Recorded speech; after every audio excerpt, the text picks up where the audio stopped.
Assam's Chief Minister Himanta Biswa Sarma clarified that the investigation in Singapore will proceed as per legal protocols between India and Singapore, adding that no country allows foreign police forces to investigate within their territory.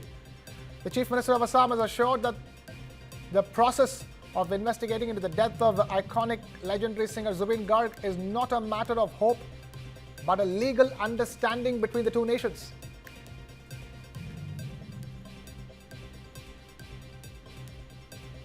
Our investigation team is not required to go because under MLAT, whatever Singapore police will collect evidence, they will definitely share with us. Our request has already gone. As you know that no foreign country will allow other countries' police to investigate. That is not the law. Like Singapore or American FBI cannot come to India and inquire. So they will take help from Indian police also. Only. So that is why Interpol concept is there, that the police of one country will aid the other country. But nobody will allow a police of other country to inquire in their country because that will be infringement of sovereignty. The centre had formally invoked the Mutual Legal Assistance Treaty or MLAT with Singapore in connection with the death of singer Zubeen Garg. The Assam government had written to the Ministry of Home Affairs seeking the invocation of the MLAT to ensure full cooperation from Singaporean authorities, access to case details and assistance in bringing the accused to justice. Now we have my colleague Digjyoti Lahakar joining us on the phone line for more. Digjyoti, talk to us now. It's the Chief Minister himself who has come out and clarified that the investigation in Singapore will proceed as per legal protocols agreed to according to the MLAT between India and Singapore. Yes, Krishna, the Chief Minister of Assam, Dr. Himanta Biswa Sarma, after a cabinet meeting, he today addressed the press and where he briefed certain things, whatever is going on raised by various political persons and other personalities in the social platform and in front of media in last few days regarding Zubeen Garg's death.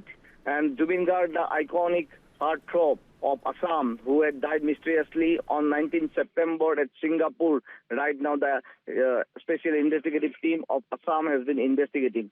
The Chief Minister, Himanta Biswa Sarma, categorically denied that Assam police team is going to Singapore because Singapore is a sovereign country and where they have not allowed to interfere police official from a other country. And as far as Interpol norms, it is also advised to share only the information. So he is expecting all kind of cooperation and information from Singapore police because recently the government of India, particularly Home Ministry, revoked MLAT treaty. So by Mutual Legal Assistance Treaty that has been revoked between two countries over the death of iconic singer heartthrob Assam Zubeen Garg. So that is one point. And moreover, right now we have seen in CID today also since morning the investigation team have summoned many people. Some are co-artists of Zubeen Garg, some were his assistant, some were connected in the other way. They have came here to SIT and they give their statement in front of SIT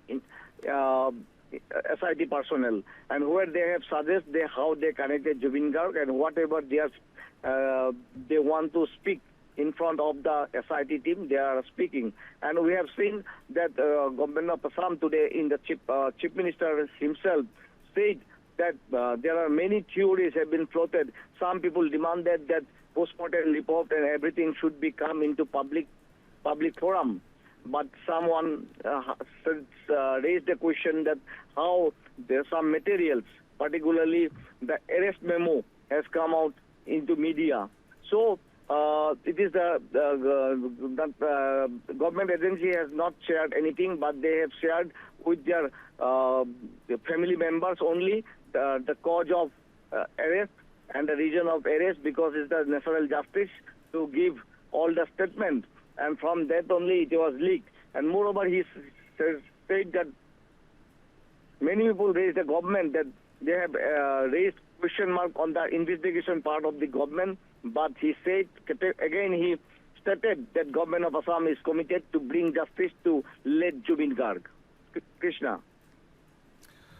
Digjyoti Lekar there getting us the latest on the Zubeen Garg death probe. Thank you, Digjyoti, for bringing us that update. Time now to shift the focus to all the monsoon mayhem raging across the country.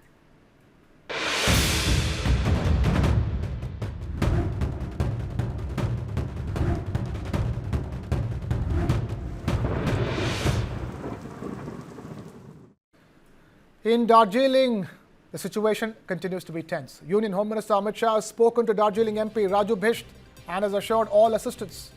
More NDRF or National Disaster Response Force personnel will be deployed for rescue and relief operations. And a high alert for 24 hours has been issued for heavy rain. Visuals of the landslides on your screens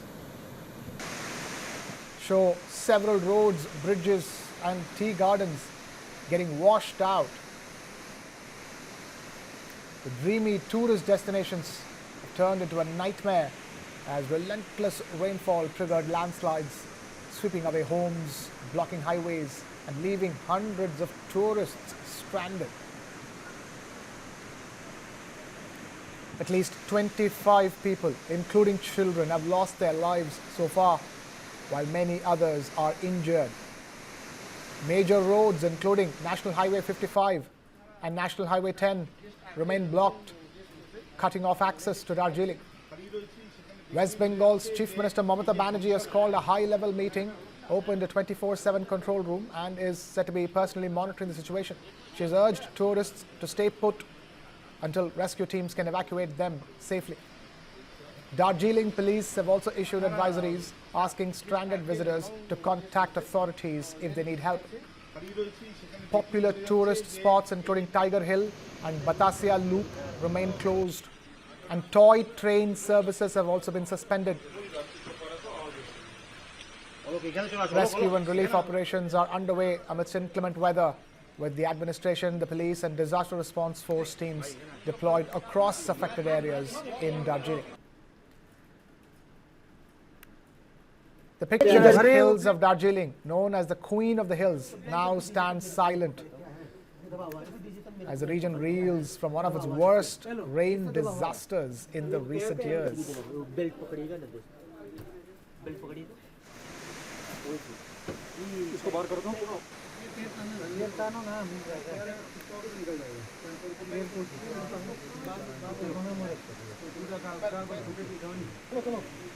At least 25 people have lost their lives already, and that includes children as well. Major roads remain blocked. Entire townships have been washed away, including bridges and roads and homes as well, as rain continues to batter Darjeeling, and more rains are expected over the next 24 hours. An alert to that effect has already been issued, even as all major tourist spots across Darjeeling remain closed and tourists remain stranded.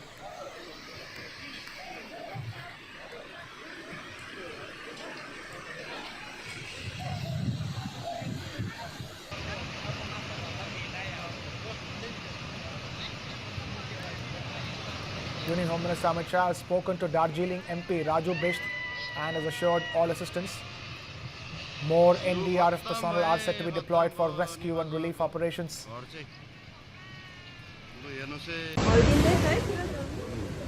The all-important iron bridge that connects Darjeeling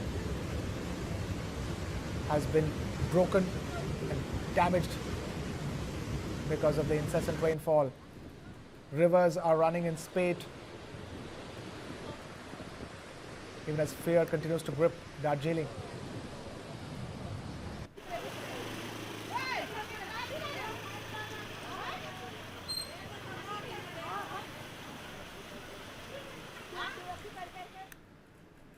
News also coming in of massive devastation in the Dooars, where nature has unleashed a brutal assault on one of India's most vital tea-producing regions. Overnight cloudbursts and relentless rain between Saturday and Sunday have hammered the tea belt, particularly in Banerjee. In just 12 hours, the Dooars region was pounded by a staggering 350 millimeters of rainfall. Flood waters from Bhutan have turned the crisis catastrophic, inundating nearly 30 tea estates. Roads have crumbled, culverts have collapsed, and gardens like Mechpara, Riabari and Nagrakata lie in ruins.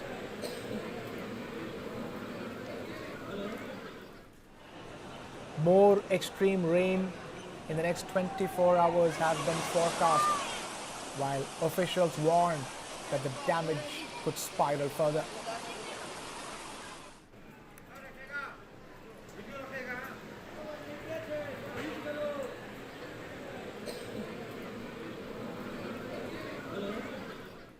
Adding to the danger, silt rich in dolomite is seeping into the soil, threatening to make tea fields permanently infertile.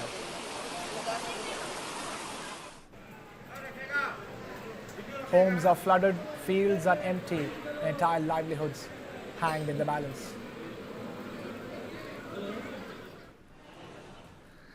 Meanwhile, political violence has once again erupted in West Bengal. BJP MP Khagen Murmu was brutally attacked after stones were hurled at his convoy in Jalpaiguri district, one of the regions worst hit by the recent floods. Murmu, who represents Maldah Uttar, was visiting flood-affected Nagrakata with local BJP MLA Shankar Ghosh when the incident took place. Visuals showed the MP bleeding from the head while Ghosh's car was vandalized.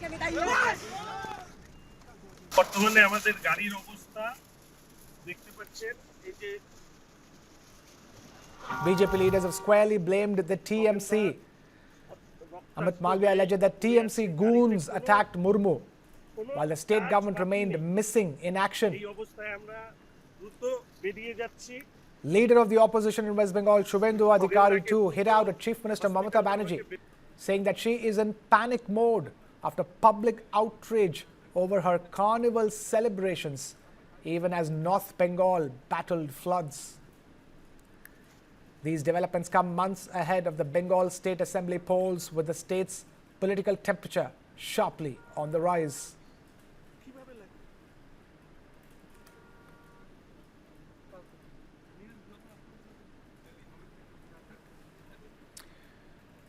Shifting focus away from that to a shocking incident at the Supreme Court on Thursday last week, where a lawyer attempted to hurl a shoe at Chief Justice of India B.R. Gavai during in-court arguments.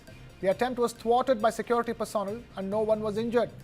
The incident comes just 20 days after Chief Justice of India B.R. Gavai's remarks on a petition regarding the reconstruction of a 7-foot Lord Vishnu idol at Khajuraho's Javari temple sparked controversy for allegedly hurting religious sentiments.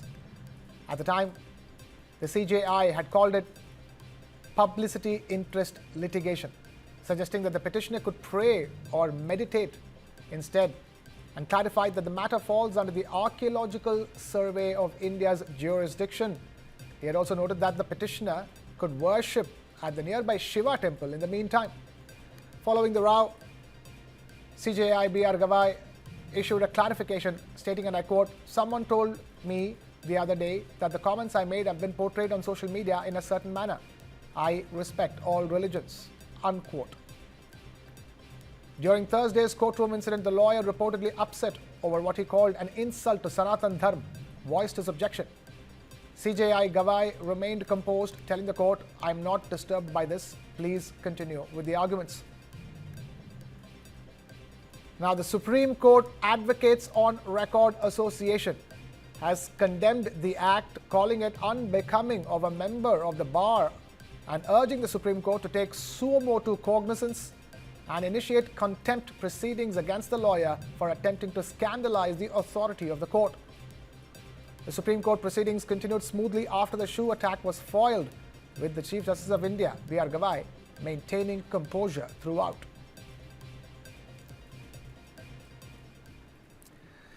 The Kerala High Court has stepped in on the Sabarimala gold plating controversy. The court ordered the formation of a special investigation team led by ADGP H. Venkatesh, with a mandate to submit its findings within 1 month. Importantly, the report will remain confidential and not be made public. The High Court's move follows the Devastate vigilance report, which flagged alarming discrepancies in the quantity of gold used in the temple's sanctum sanctorum. The issue spilled over into the Kerala State Assembly, where the opposition staged angry protests, accusing the state government of covering up the disappearance of sacred gold plates. UDF members stormed the well of the house with placards and banners. The opposition demanded the resignation of Devastate Minister V.N. Vasavan in connection with the allegations regarding the alleged theft of gold at the Sabarimala temple. Soon after the question hour commenced, the leader of the opposition in the Kerala State Assembly, V.D. Satheesan, demanded the minister's resignation. The controversy is over alleged irregularities in the gold plating of the Sabarimala temple sanctum, which has snowballed into a major political issue. The Travancore Devaswam board stated that there were no lapses, while the Pandalam Palace demanded a comprehensive investigation into the matter. According to the vigilance officer's initial report, the gold covering of the Dwarapalaka idols at the temple's Sri Kovil, or the Sanctum Sanctorum, was removed without informing the court. On the 9th of September, the Sabarimala Special Commissioner informed the division bench of the High Court that the gold-plated copper coverings of the Dwarapalaka idols had been removed without prior notice. The items were reportedly sent to Chennai for maintenance, breaking away from the usual practice of carrying out repairs at the temple premises itself under strict supervision. The current scandal puts the ruling CPIM-led Left Democratic Front, or LDF, in a tough situation.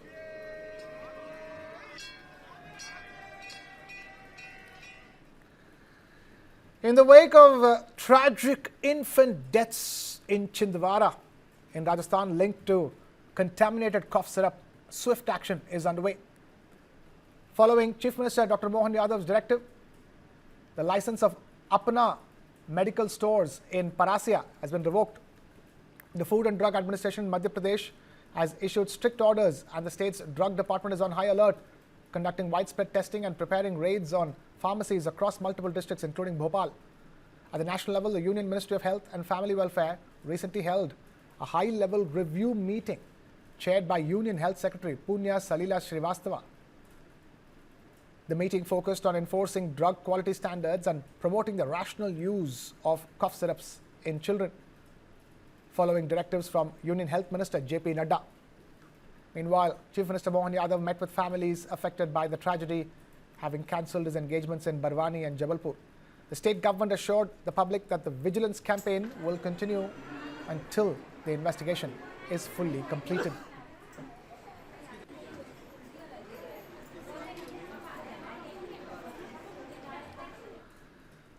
Now, following the tragic deaths of children linked to the cold reef cough syrup in Madhya Pradesh, several states, including Himachal Pradesh, Uttar Pradesh and Karnataka, have now banned the sale, prescription and use of the syrup in question, cold reef.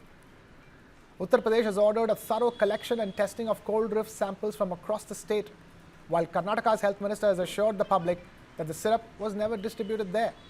This crackdown comes as the deadly syrup has already been banned in multiple states, including Rajasthan, Maharashtra, Kerala, Tamil Nadu and Uttarakhand, as authorities race to prevent further tragedies.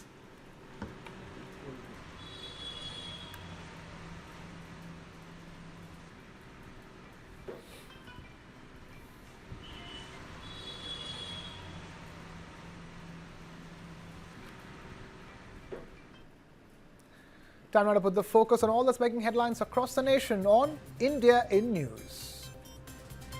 India's coffee exports saw a robust growth of 15% in value terms, reaching over $1 billion in the first half of the current financial year, according to data released by the Coffee Board.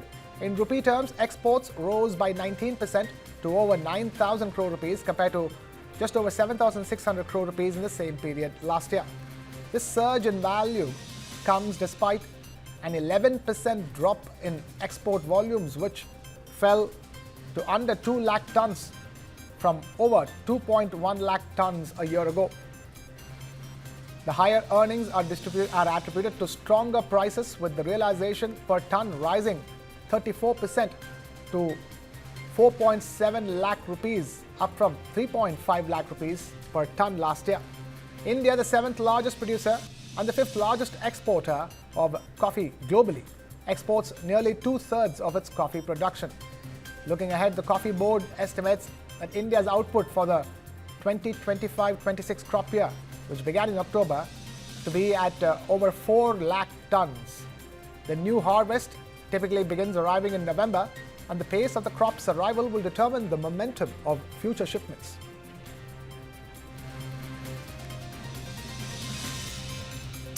Meanwhile, India's export of petroleum products hit a one-year high in September. Exports reached 2.2 million barrels per day, up from 2.1 million in August. This is according to data from the latest. However, exports were still down 4% compared to the same month last year. The UAE, Netherlands and Brazil emerged as the top buyers of India's refined oil products. Exports to the UAE rose sharply by 44%, while shipments to the Netherlands jumped nearly 300% from just 33,000 barrels per day in August to over 130,000 barrels in September. Exports to Brazil more than doubled, rising from 40,000 to 98,000 barrels per day. Of the total exports, the country's privately owned refineries cumulatively exported 1.3 million barrels per day of refined oil products.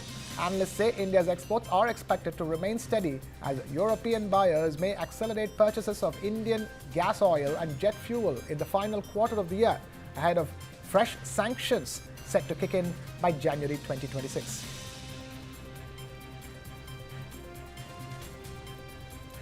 India has taken a major leap in atmospheric science with the launch of its Indigenous SODAR system at the India Meteorological Department headquarters in New Delhi.